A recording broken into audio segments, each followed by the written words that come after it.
लेकिन यह कुर्सी कुमार जी, पलटू राम जी, 20 माह के अंदर ही इन्होंने जनता के साथ धोखा दे करके, और जनता ने, बिहार की जनता ने जिस नरेंद्र मोदी की विरुद्ध में विपक्ष में वोट दिया, उसको नरेंद्र मोदी को धूल चटाने का काम किया। उसी नरेंद्र मोदी के साथ यह कुर्सी कुमार नीतीश कुमार ने मिल करके और सरकार चला रहा है साथी।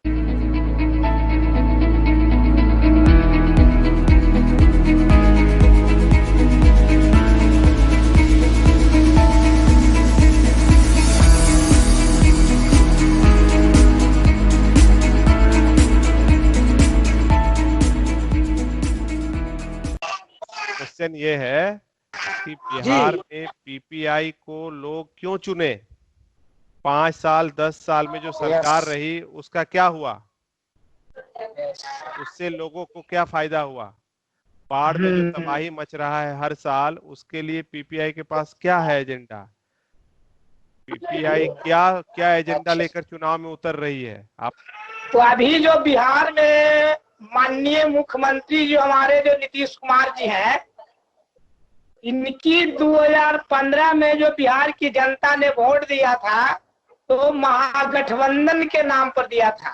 और ये महागठबंधन 3 पार्टी मिल करके बिहार में महागठबंधन बना था,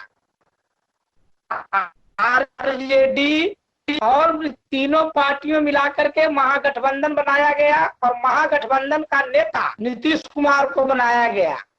तो बिहार की जनता ने, और एक तरफ एनडीए गठबंधन था, उसका नेतृत्व कर रहा था देश का पीएम नरेंद्र मोदी, जो है गैर लोकतांत्रिक, क्योंकि पीएम जो होता है जो देश का होता है, किसी पार्टी का नहीं होता है। लेकिन बिहार के 2015 के इलेक्शन में, चुनाव में नरेंद्र मोदी 28 जगह सभा किया, लेकिन बिहार की जनता ने उस नरेंद्र मोदी को धूल चटाने का काम किया, और जहां जहां वह सभा किया वहां पर उसकी पार्टी को जमानत जब्त हुआ। और यह जो महागठबंधन बनाया गया था 3 पार्टी मिला करके, आरजेडी, बिहार की जनता ने 78 सीट और पूर्ण मेजोरिटी से 243 में 178 सीट जीता, और मुख्यमंत्री नीतीश कुमार को बनाया गया। लेकिन यह कुर्सी कुमार जी, पलटू राम जी, 20 माह के अंदर ही इन्होंने जनता के साथ धोखा दे करके, और जनता ने, बिहार की जनता ने जिस नरेंद्र मोदी की विरुद्ध में विपक्ष में वोट दिया, उसको नरेंद्र मोदी को धूल चटाने का काम किया। उसी नरेंद्र मोदी के साथ यह कुर्सी कुमार नीतीश कुमार ने मिल करके और सरकार चला रहा है साथी। तो पहले तो इस चीज को बिहार की जनता को हमें बताना है कि यह जो कुर्सी कुमार जैसे नेता को, ये पलटू कुमार जैसे नेता को ऐसा लोकतंत्र में जवाब देना चाहिए कि दोबारा इसको कभी उठने का नाम नहीं ले, राजनीति में मिट्टी में मिला देने का काम करना है। इस चीज को जनता को बताना है। और बिहार में जहां तक पीपीआई की सवाल है, तो पीपीआई पॉलिटिकल पार्टी का जन्म आंदोलन से हुआ है, और पीपल्स पार्टी ऑफ इंडिया का निर्माण, डेमोक्रेटिक का निर्माण, यह जो इस देश में जो विदेशी शैतान है ब्राह्मणों ने जातिवाद बनाया, जाति और जातिवाद मानव निर्माण किया, उस जाति और जातिवाद को खात्मा करने के लिए और एक मूल निवासी समाज बनाने के लिए People's Party of India Democratic का निर्माण किया गया है। और यह जो वर्तमान में व्यवस्था बना करके रखे हुए हैं, इस ब्राह्मणवादी व्यवस्था, जिसका पोषक करीब करीब बिहार के जितने भी पॉलिटिकल पार्टियां हैं, जो सभी के सभी है, तो इस ब्राह्मणवादी व्यवस्था को बदलने के लिए People's Party of India Democratic का निर्माण किया गया है। क्योंकि इस व्यवस्था में, इस ब्राह्मणवादी व्यवस्था में चाहेंगे कि हम अपनी जिंदगी को खुशहाल बनावे, अपने बाल बच्चों के जिंदगी को खुशहाल बनावे और राज्य और देश के भविष्य का निर्माण करे, तो नामुमकिन है। क्योंकि यह ब्राह्मणवादी व्यवस्था का देन है कि भारत अमीर होते हुए भारतीय गरीब है। तो इस सिस्टम को चेंज करना है, और इस ब्राह्मणवादी व्यवस्था को बदलने के लिए पहले यहाँ सामाजिक बदलाव की जरूरत है। सामाजिक व्यवस्था को बनाना होगा, सामाजिक व्यवस्था को निर्माण करना होगा, क्योंकि अभी जो समाज है जातीय समाज है, और यही जातीय समाज जो है यही मानव का दुश्मन है। मानव की गरीबी, भूखमरी, बेरोजगारी, लाचारी का कारण है जातीय समाज। तो People's Party of India Democratic इस जातीय समाज को बदल करके और मूल निवासी बहुजन समाज बनाने के लिए People's Party of India Democratic का निर्माण किया गया है।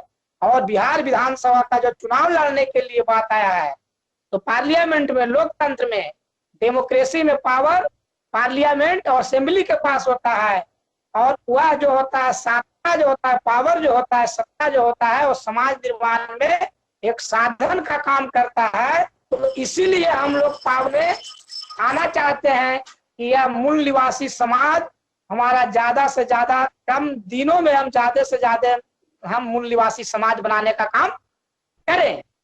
इसीलिए हम लोग चुनाव में जाते हैं कि क्योंकि जब तक समाज का निर्माण नहीं होगा तब तक हम लोगों को कल्याण होने वाला नहीं है।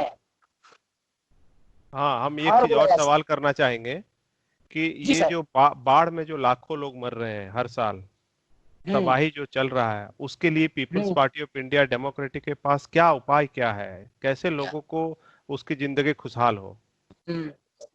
यहाँ बाढ़ के ही समस्या नहीं सर, भारत की और बिहार की जो समस्या है, यह सारा समस्या का समाधान भारतीय संविधान में निहित है, व्यवस्था किया गया है।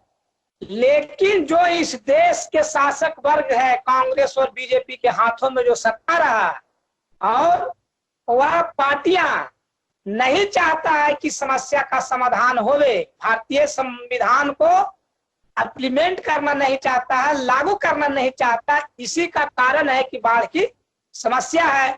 और People's Party of India Democratic भारतीय संविधान में जो समाधान दिया गया है, भारतीय संविधान में पार्ट 4 में directive principle of state policy दिया गया है, राज्य के नीति निर्देशक तत्व, और उसी के अनुसार असेंबली में जा करके और वहां पॉलिसी तय करने का काम किया जाता है। और वह पॉलिसी हम लोग जो बाढ़ की समस्या जो है, और समस्या है बेरोजगारी की समस्या है, वह सारा समस्या यदि जो directive principle of state policy के तहत हम पॉलिसी तय करेंगे तो सारा समस्या का समाधान होगा। जैसे जरूरत है वहां असेंबली में जा करके और समस्या को जो है, बाढ़ की समस्या है, उस पर पॉलिसी तय करना, नीति बनाने की जरूरत है, और उस नीति को बना करके क्रियान्वयन कराने की जरूरत है। अभी बाढ़ की समस्या है, बाढ़ की समस्या बिहार में सर, नेपाल से जो पानी आता है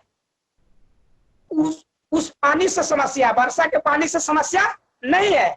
और नेपाल से पानी तो दो देशों के बीच की समस्या, तो पीएम पार्लियामेंट कब्जा करना जरूरी होगा।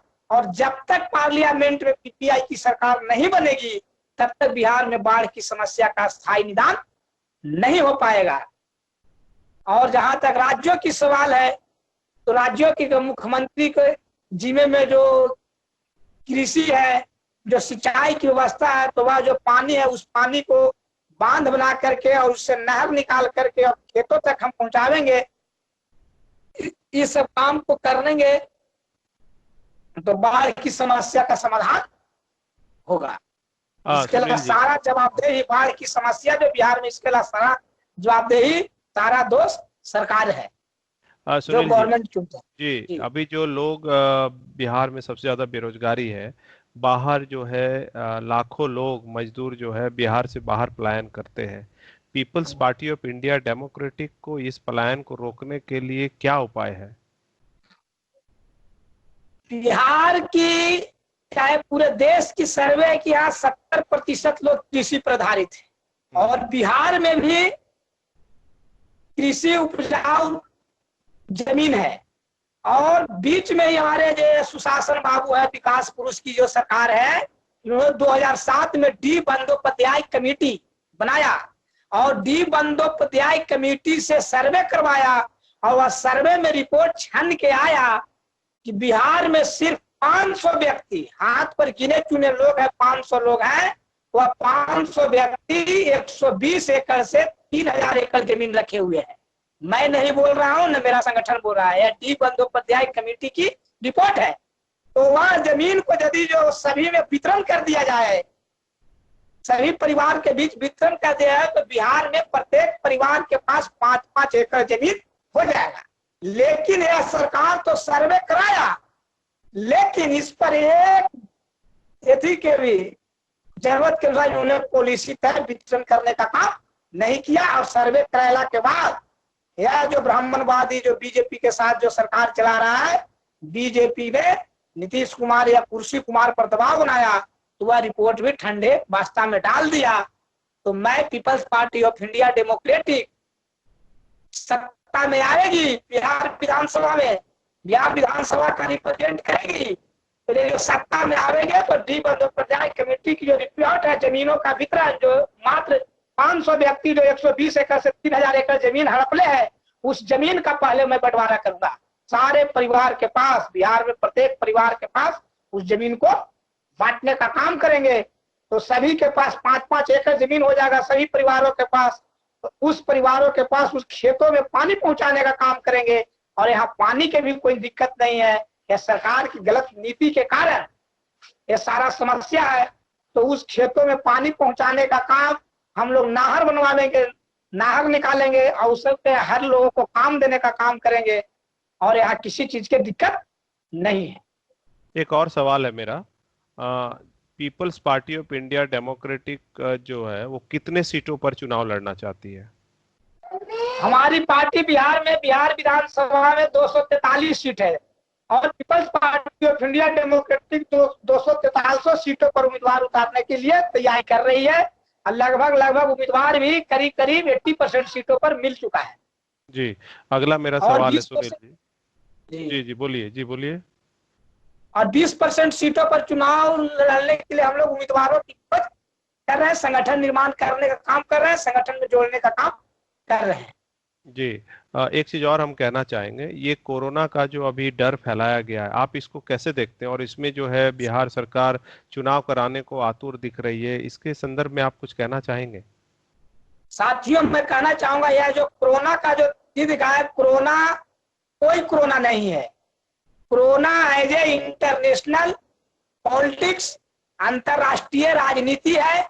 और उसी की आड़ में यह जो भारत में जो भारत सरकार है, जुमलेबाज सरकार, पूरे विश्व में लोकतांत्रिक तरीके से चुनी गई सरकार में सबसे झूठा सरकार कोई है तो वह नरेंद्र मोदी की सरकार है। और नरेंद्र मोदी की जो सरकार है, कोरोना के आड़ में भारत में मनु स्मृति लागू करना चाहता है, मनु के संविधान को लागू करना चाहता है। या कोई कोरोना नहीं है। हम सवाल करते हैं सरकार से कि हमें सरकार जवाब दे कि क्या कारण है कि कोरोना से मौत सिर्फ और सिर्फ हॉस्पिटल में ही होता है, हॉस्पिटल से बाहर क्यों नहीं? दूसरा सवाल है सरकार से कि क्या कारण है कि कोई भी जब बड़े बड़े लोगों को होता है कोरोना, तब उसको 5 बार जिस तरह से इस देश में है कनिका कपूर, कनिका कपूर के 6 बार पॉजिटिव आया और 7वां बार में नेगेटिव आता है। और जब गरीब आदमी का जांच होता है तो चाहे तो पॉजिटिव बतलाता है, चाहे तो नेगेटिव बतलाता है या डेथ बतलाता है। क्या कारण है? इसका सरकार से हम जवाब चाहते हैं। तीसरा, यह जो कोरोना, ये कहना है सरकार का कहना, भारत सरकार का कहना है कि अभी तक इसका कोई दवाई नहीं चला है। कोरोना पॉजिटिव बताता है और बिना दवा दारू के, बिना दवाई किए हुए, बिना इलाज किए हुए पुनः नेगेटिव हो जाता है। यह कैसे संभव है? और यह जो कोरोना जो बिहार में, पहले इसका साफ है कि इसके राजनीति से जोड़ा जा रहा है। जब भी कोरोना हुआ तो कोरोना में वह सारा फैसला ले रहा है, वो अपना काम एक भी बंद नहीं किया। जैसे बिहार में चुनाव की बात है तो कहता सोशल डिस्टेंसिंग बनाइए, सामाजिक दूरी बना के रखिए। तो क्या यह संभव है? तो फिर चुनाव क्यों? चुनाव में जरूरी क्यों ये लोग आतुर है चुनाव कराने के लिए?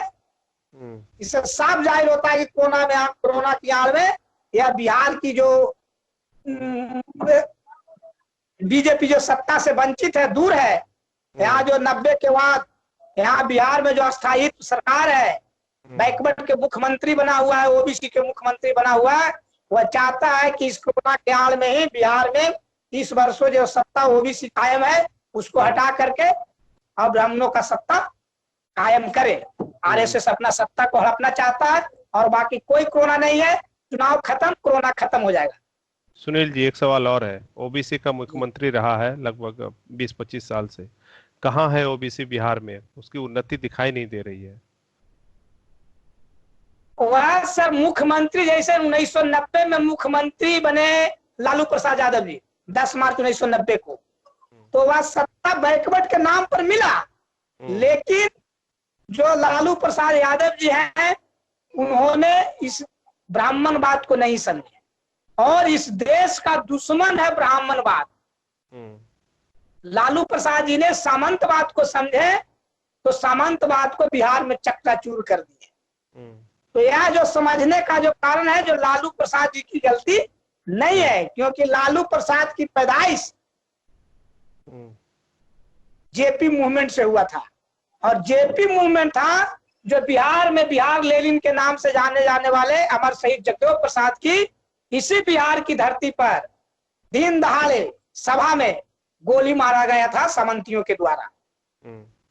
और उस आंदोलन को, जगदेव प्रसाद के आंदोलन को, जो जगदेव प्रसाद ने ब्राह्मणवाद का जो विरोध कर रहे थे, उस आंदोलन को दबाने के लिए नाना देशमुख नामक ब्राह्मण के नेतृत्व में मीटिंग हुआ और जयप्रकाश को जेपी मूवमेंट के नाम से आंदोलन चलाया गया कि व्यक्ति को मार दियो लेकिन विचार नहीं मार दियो। यदि जगदेव के मार दियो, जगदेव के विचार जिंदा रहेगा तो हम लोग के रहमत नहीं है हम।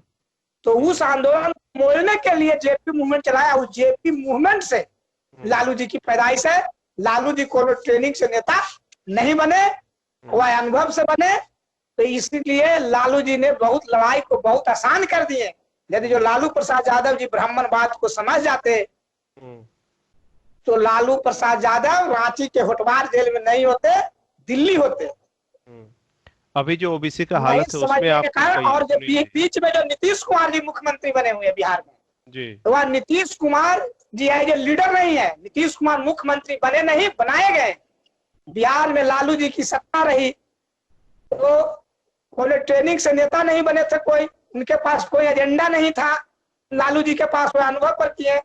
सारे बिहार में सामंतियों का शोषण था तो लालू प्रसाद यादव जी ने वैसे वैसे कोई एमएलए बनाया कि जो फॉरवर्डों के मुंह पर जवाब दे, जो वैसे लोगों को इन्होंने नेता बनाए। तो वह देश से मजबूत था, दिमाग से मजबूत नहीं था। और लालू प्रसाद जी ने वैसे ट्रेनिंग की व्यवस्था नहीं की है, नेता नहीं पैदा किए, छिलग्गू बनाए। तो इसी का नतीजा हुआ कि अव्यवस्था फैल गया। सत्ता आया बैकवर्ड के नाम पर तो वहां जो एमएलए एमपी बनता, बिहार में 18% यादवों की आबादी है। यादव जाति, ब्राह्मणों ने जो जाति का निर्माण किया है यादव जाति को, वो यादवों की संख्या है। और वह जब सत्ता आया तो यादव लोग समझ गया कि सत्ता यादव के आ गया। और जो साथ में जो लालू जी की साथ में जो अपर कास्ट के जो राजपूत समाज के लोग था, जो इनको साथ भूमिहार के अगेंस्ट में, तो उन लोगों ने पढ़ाया इनकी पार्टी में घुस करके और यादवों को दिमाग को हैंडल कर दिया कि आप लोगों ने सारा गरीब गुरुआ के हरिजन को मन बढ़ा दिया है। इसी का नतीजा है कि रात के जा करके शाम में पढ़ाया यादव जी को और यादव जी के पढ़ा करके पिटवाया और उसके बाद कहा कि और दो लालू के वोट। इस तरह से जो ओबीसी और एससी को जो ध्रुवीकरण बना था इसको लड़ा करके तोड़ने का काम किया और बीच में इसको नेता बना नीतीश कुमार के। तो नीतीश कुमार मुख्यमंत्री बना नहीं, बनाया गया। यादवों के अत्याचार से बावनों के द्वारा तैयार किया गया लालू विरोधी जमात है। Nitish Kumar as a leader नहीं है। और वह नीतीश कुमार को 2014 में ही इस देश की सामंती शक्ति ने, ब्राह्मणों ने पतन कर दिया था। लेकिन लालू प्रसाद यादव जी ने अपने बेटा को स्थापित करने के लिए या नीतीश कुमार को 2015 में मुख्यमंत्री बनाए। लेकिन वह तो 20 महीना के अंदर ही पूरा पलटी मार के वो चला गया वहां। तो यहाँ ओबीसी की नाम पर सत्ता 90 से 95 5 साल ने लालू प्रसाद जी ने सामाजिक आंदोलन चलाए जिसके वजह से क्रांति आई और उसी का नतीजा है कि यहाँ चले। और वह अब लालू जी को जेल में डाल करके बिहार में वह सामाजिक आंदोलन को भटका करके और एक विकास पुरुष को ला करके, वह विकास पुरुष नहीं नीतीश कुमार है, जो विनाश पुरुष है। जो लालू जी के 90 से 95 के बीच में जो लालू यादव के रीजन में जो बैकवर्ड छांगे पड़ा, जो सत्ता के इर्द गिर्द रहा, जो उसको भी नीतीश कुमार ने पतन करवा दिया। और नीतीश का यानी बिहार में राज, नीतीश का ताज और भूमिहार का राज चल रहा है। जी एक सवाल और है जी, एक सवाल और है, अंतिम सवाल हमारा। रामविलास पासवान के बारे में आप क्या कहेंगे? रामविलास पासवान के तो हमारे लालू जी कहते हैं मौसम वैज्ञानिक, और वास्तव में वह मौसम वैज्ञानिक हैं। उनको समाज की कोई चिंता नहीं, कुछ नहीं। उनको सिर्फ चाहिए जहां सत्ता में भागीदारी, एक मंत्री पद के हैसियत चाहिए उनको, इसके सिवा उनको कुछ नहीं, किसी से कोई मतलब नहीं है। और वह अपने पासवान जाति को ढिढोरा पीट करके और बहका करके बेवकूफ बना करके, और उन्होंने वोट हासिल कर करके, और किसी को भी सरकार रहता है तो उसको में सट करके इनको मंत्री पद चाहिए, जिसका नमूना है कि जैसे अब पिछला चुनाव में इनको 6 गो लोकसभा सीट मिला टिकट बांटने के लिए, तो 6 लोकसभा में जहां जहां सुरक्षित सीट था वहां से अपने परिवार को टिकट दिए। रामविलास जी के बेटा चिराग पासवान लड़ा, उनका भाई लड़ा, और उनका चचा लड़ा, भतीजा लड़ा, और बाकी तीन के अलावा 3 सीट इनको मिला जनरल सीट पर। तो तीनों जनरल सीटों को इन्होंने राजपूत, भूमिहार, ब्राह्मण को देने का काम किए। तो इनको सिर्फ अपना से मतलब है। विधानसभा में भी टिकट मिलता है तो सारा टिकट इन्होंने अपना परिवार के अलावा बाकी को उन्होंने बेचते हैं ब्राह्मणों भूमिहारों के यहाँ। और रामविलास जी के कोनो समाज से लेना देना नहीं है। वह तो समाज, खास करके मैं ब्राह्मणवादी व्यवस्था में जो पासवान जाति है उससे मैं निवेदन करूंगा कि रामविलास जैसे नेता के पीछे मत चले। उन्होंने समाज का दुश्मन है, उससे समाज का कल्याण होने वाला नहीं है। तो रामविलास जी के कोई नहीं, रामविलास जी है ये समाज का 1 नंबर का दुश्मन खास करके। चलिए, बहुत बहुत धन्यवाद, आपने हमसे बात किया, और फिर हम आगे आपसे और हम इस मुद्दे पर चर्चा परिचर्चा करते रहेंगे।